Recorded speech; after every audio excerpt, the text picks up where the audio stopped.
everyone, it's Jessica here for HipKit Club. Today I'm sharing a new process video that I made with the Julie 2019 main HipKit. For my layout I use one of my favorite pictures of my little girl and some dies. I cut a lot of flowers and leaves of watercolor paper. Next step, I color these flowers and leaves with different Linde Stamp Gang Starburst sprays.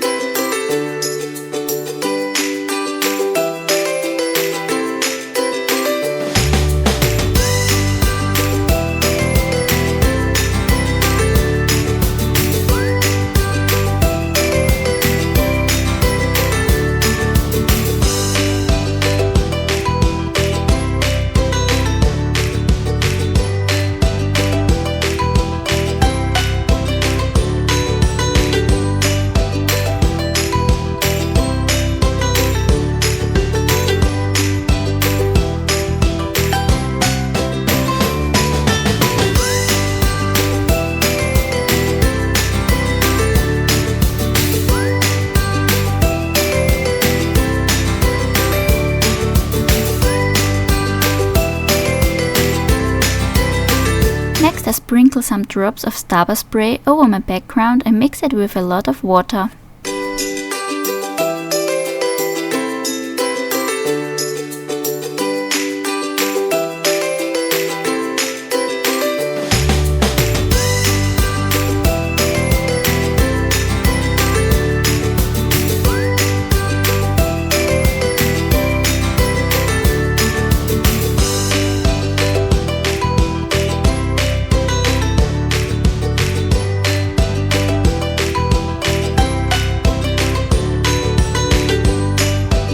Then I place my photo and use my colored flowers and some fusee cut pieces to decorate my layout.